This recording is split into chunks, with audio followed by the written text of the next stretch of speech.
So ada pernah jumpa mayat dalam apa ya, buang dalam tong rodo kita tak nampak. Mayat dalam apa ya, buang dalam tong rodo kita tak nampak.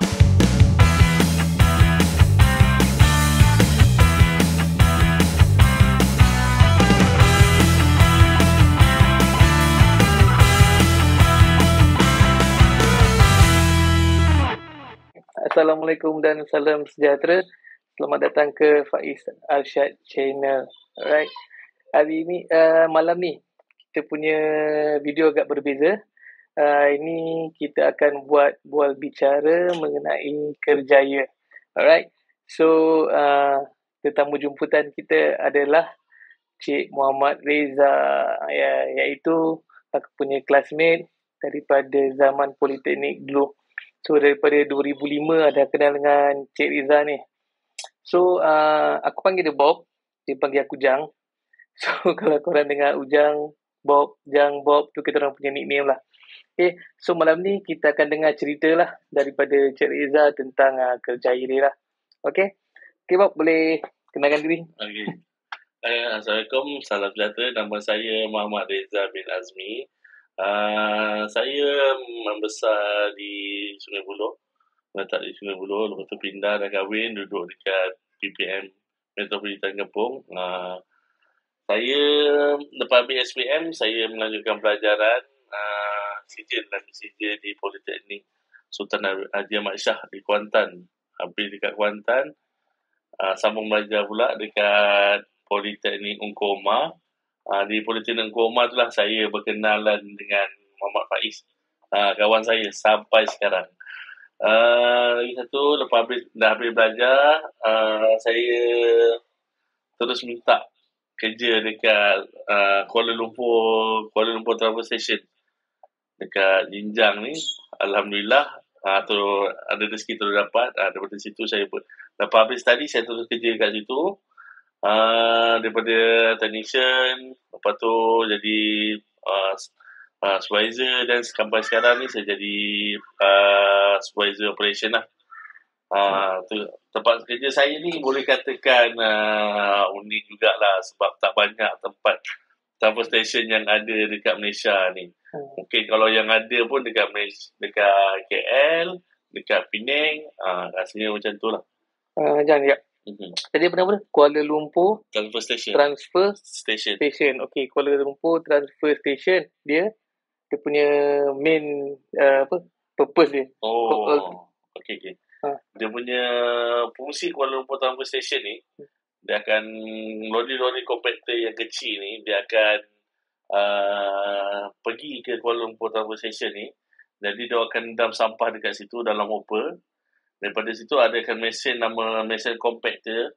Mesin ni dia akan presskan lagi sampah-sampah kita ni, masukkan dalam kontena. Sekejap. Kuala Lumpur Transfer Station ni adalah tempat pengurusan sisa pembejal. Betul? Betul. So, dia akan receive lori-lori sampah dan seluruh kawasan mana, sekitar mana ya? Kuala Lumpur. KL lah. Selangor tak apa lah. Selangor tak apa. Okay, so dia lori sampai kecil-kecil datang kat rumah kita tu, akan ke Kuala Lumpur Transfer Station dekat Jinjang. Semua buang kat situ lah. Okay, so daripada situ dia akan presskan lagi dalam kontena tu, bagi lagi padat.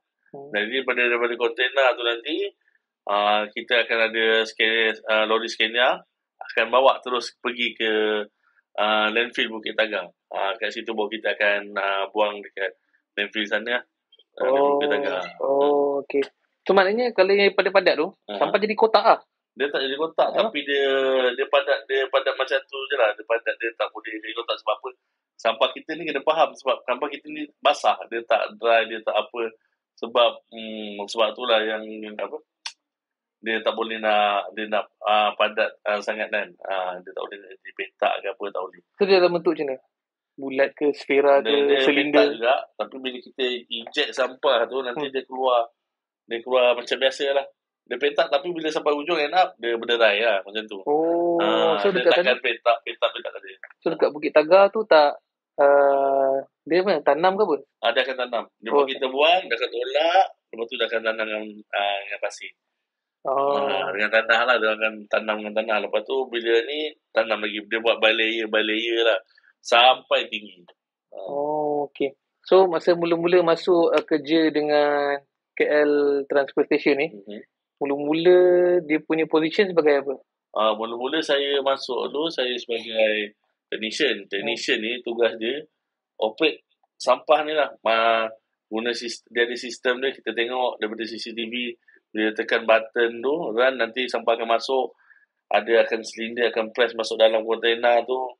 Biasa dalam 5-6 kali press lah, dia akan press. Dia ada limit dia. Dalam satu kontena tu boleh estimate dalam 20 tan sampah lah. So maknanya lori sampah yang kecil tu datang tuang. Tuang. Lepas tu masuk dalam hopper. Dia ada hopper dia. Hopper tu yang masuk, kita press lagi masuk dalam kontena. So maknanya yang KL transfer punya bangunan tu sebenarnya mesin lah. Mesin. Sebesar-besar mesin lah bangunan tu. Dia ada 4 mesin. Okay. Satu KL ni 4 mesin tu lah yang akan menjaga akan masukkan sampah dalam tu. 4 je? 4 mesin. Setiap hari Setiap hari 24 jam. Patut dia 40 kan? 40 lah, lagi senang kerja lah. Okay. So lepas dah technician, berapa tahun? Technician tak ingat, tapi technician kejap dia dalam setahun 2 tahun lebih lah. Lepas tu ada kekosongan dalam operasi. Saya masuk dalam operasi lah. Dan operasi tu pula dia punya skop kerja tu dah lain. Saya lebih pada operation, jaga penghantaran sampah tu. Dia ada persen dia. Sehari kau kena hantar dalam estimate 80% penghantaran daripada kemasukan sampah lah. So maknanya memang manage lori keluar. Lori keluar.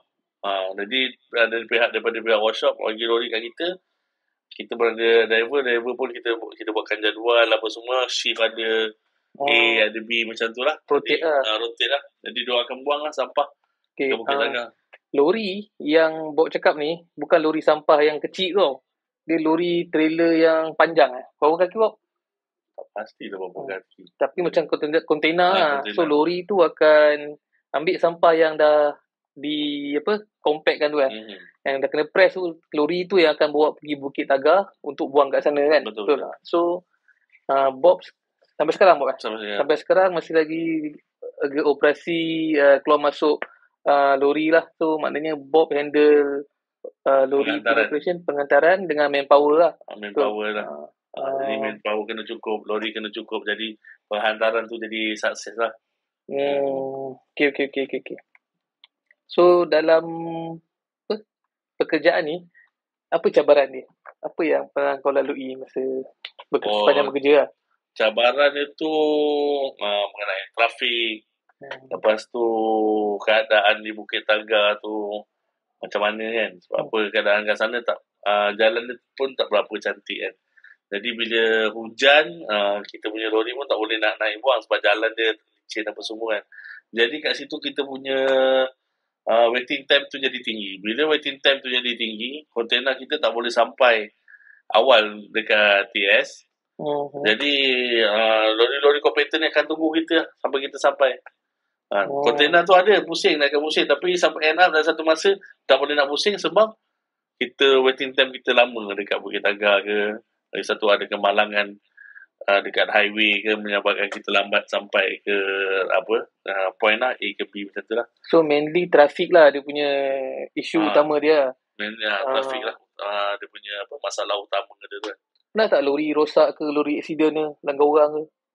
Pernah lah. Benda macam tu memang tak dapat dielakkan lah. Sebab kita ni bawa muatan besar ni kan. Walaupun kalau kita hati-hati pun orang langgar kita. Kalau kita ni pun langgar orang macam tu lah. Dia punya lumrah dia lah. Itulah kan.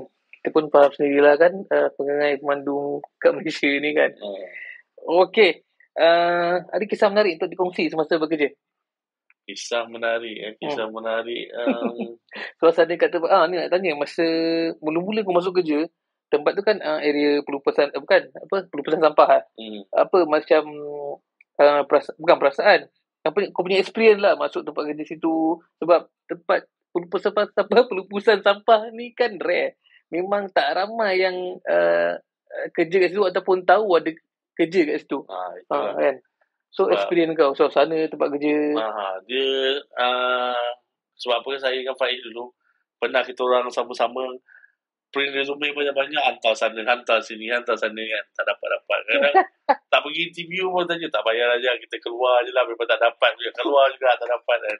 Lepas saya cakap kan, kalau aku dapat kerja tempat sampah pun aku kerja juga. Sampai sekarang Makbul. kerja tempat sampah, makbul.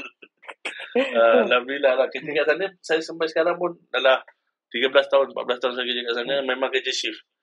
Sampai sekarang masih kerja shift, alhamdulillah lah, tak ada apa-apa. Yelah, kadang cabaran tu ada, masalah tu ada, tapi pengenangan kita fikir kita penat sebab bekerja. Kadang orang luar dia penat sebab dia tak ada kerja. Biar kita fikir biar macam tu lah.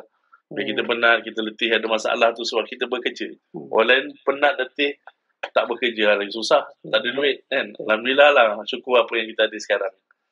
So, senang jaga orang ke jaga lori? Sebenarnya nak jaga orang, jaga lori ni sebenarnya memang jaga mesin je, senang. Kau maki dia pun, kau cakap dia apa pun, dia senyap pun. Tapi orang ni kita main dengan perasaan, hormat, walaupun kita muda lagi. Sebab apa driver ni lagi tua daripada saya kan. Tapi kita kan kena hormat dia kan. Memang kadang-kadang ada rasa marah, tak ada apa. Tapi itulah kena kontrol. Kadang-kadang ada yang terlepas tu je, terlepas juga. Tapi lepas tu minta maaf lah kan. Macam mana kan. Operasi ni kau kena struggle. Kau kena, orang cakap apa, kau kena buat betul-betul lah. Tak boleh nak buat main-main lah. Sebab amanah tu dah diberi kan. Jadi kena buat betul-betul lah. Dalam kerja pun kenalah betul-betul. Dan amanah kan. So, apa lagi yang menarik kau boleh story pasal kau punya kerjaya, tempat kerja kau dan rakan-rakan sekerja? Apa yang lain daripada tempat kerja biasa? Ataupun kerja-kerja kilang ke? Dan kadang-kadang tempat kerja ni biasalah. Kadang-kadang orang buang ni benda-benda yang tak patut kan. Kadang macam kat DMV tu kadang-kadang dia jumpa janin bayi kan. Bayi lepas tu ada pernah jumpa mayat dalam buang dalam tong roro, kita tak nampak. Bila kita buang ingat patung, ada mayat tapi mayat warga asing kot. Tapi memang roja polis lah. Kena panggil polis lah bagi tu. Seram juga kan. Cerita seram tak nak. Aku takut balik seram lagi. Tempat-tempat macam tu benda-benda seram memang ada kan. Tapi kita tak payah layan lah benda-benda macam tu kan. Kita tak jadi kerja. Betul-betul juga kan. Lagi satu yang terbaru jugalah, dia akak tu datang dengan husband dia dan tanya apa budak timbang tu, dia tanya dia ada dokumen terbuang dalam lori compact lah. Dia kejar lori compact tu. Dia dapat, dia tengok CCTV, dia dapat okey lori ni. Jadi dia minta tolong lah. Jadi saya suruh lori compact tu pergi tempat yang sesuai, buang sikit-sikit sampah dia. Lepas tu dia nampak lah benda yang dia hilang tu. Terbuang tu lah, ada cleaner tu terbuang dia punya file dokumen. Terus menangis kan, jumpa. Memang kita pun tunggu, apalah Kak ni menangis kan. Bersyukur lah. Memang bersyukur. Menangis kan. Alhamdulillah lah dapat tolong orang kita pun tak sangka. Benda-benda macam tu. Sampai dia sempat kejar lori sampah kan. Dia kalau dia dapat sempat kejar lori sampah tu, dia tahu dia mana, kita boleh tolong, insyaAllah kita boleh tolong. Tapi ada jenis kes, kau baru dah 3 hari, kau baru nak datang, minta tolong carikan sijil dia lah, sijil dia. Lepas tu kata reward lah nak bagi 10,000 lah. Cakap kau bagi 10,000, 20,000 pun takkan dapat. Sebab apa, sampah ni dan kita takkan simpan. Kita kalau lewat pun sehari. Lepas tu kita hantar Bukit Tagah kan. Jadi terpulang kalau dah 2-3 hari memang tak jumpa lah. Kau kena cari pula kat Bukit Tagah tu. Kat Bukit Tagah tu pula, bila diorang nak tolak, diorang nak tanam. Memang tak jumpa lah. Kena gali lah. Kena gali lah. Tapi memang ada macam, tak pernah dengar cerita macam ni kan. Orang kerja lori sampah semua cari dokumen, cari sijil semua kan. Ada yang sebelum aku kerja ni pun ada yang dia kena escort kontena tu, emas dia termasuk dalam beg, terbuang. Lepas tu terbuang. Jadi kontena tu dia escort dengan pihak kuasa ke apa ke kan. Boleh kat Bukit Tagah, buang kontena sampah daripada kontena tu, jumpa juga lah. Tapi kena macam tu lah. Okay. Faham. Okay, apa pesanan? Ya Allah, aku nak cakap pun susah. Okay, ada apa pesanan untuk kau, untuk orang penonton subscribers daripada kau untuk cerita pasal sampah ke apa ke kerja ke pada penonton lah.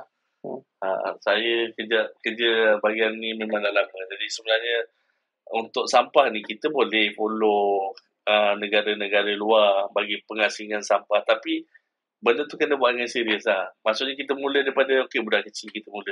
Daripada budak-budak ni lah kita akan train sampai 10 tahun, 20 tahun kita akan train orang dulu. Jadi masa darjah 1 diorang buat, darjah 2 diorang buat. Jadi sampai long term diorang akan terbiasa asingkan sampah. Bila kita akan asingkan sampah, jadi senanglah untuk kita buat incinerator, bakar sampah tu untuk dapatkan hasil. Mula dari awal lah maksudnya. Mula daripada awal. Macam sampah-sampah yang dia asing, botol plastik, kaca, kertas, ataupun sampah biasa kan. Dia tetap masuk satu lulus yang sama kan. Macam mana? Itu sebabnya kita kena, bila kalau kita buat pengasingan sampah, macam negara luar hari Senin dia akan kutip kaca, hari Selasa dia akan kutip kertas. Jadi bila diorang asing macam ni, diorang senang bakar benda tu. Sekarang masalah sampah kita pun Melayu, Cina, India. Itulah makan kuah kari, itulah masak lemak, itulah sup. Buang sekali. Mana tak basah sampah tu. Tu yang ada air licin tu. Bila air licin tu mengeleleh. Aduh. Okey, air licin ni adalah cecair atau bahan buangan air daripada sampah. Air sampah lah. Air licin tu adalah air sampah.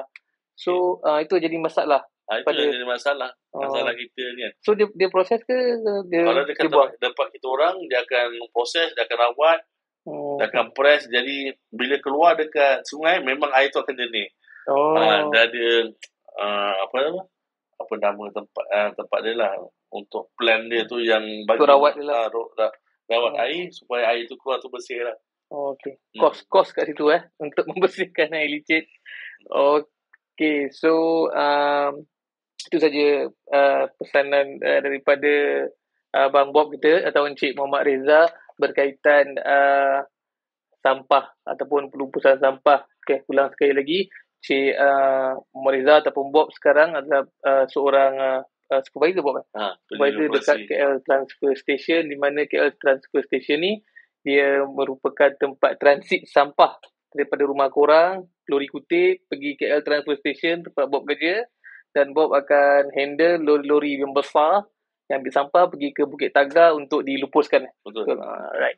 So ini kejayaan yang tak selalu kita dengar. Okay, memang tak banyak Bob dekat Malaysia. Transfer station ni rasanya tak banyak kot. Kalau ada Penang, kat KL. Sebab apa? KL ni dia padat tau. Jadi diorang kena pergi satu tempat, buang. Jadi kalau tempat lain mungkin landfill tu banyak. KL ni kau tak boleh nak buat landfill. Kan memang mengamuk orang kan. Landfill tanah tu tanah tu kena besar untuk nak buat kan. Makan masa 50 tahun, 60 tahun untuk buat ni landfill kan. I see. Okay, so aku rasa itu saja untuk kali ni. Terima kasih Bob sebab sudi jadi tetamu jemputan untuk channel aku, Faiz Arsyad Channel, dan berkongsi pengalaman sebagai supervisor di tempat pengurusan sampah ataupun pengurusan sisa pepejal, tempat pengurusan sisa pepejal Kuala Lumpur. So okay guys, sebelum aku habiskan video ni, jangan lupa subscribe dan onkan notification untuk video-video yang terbaru. Okay guys, thank you banyak-banyak. Assalamualaikum, jumpa lagi. Bye.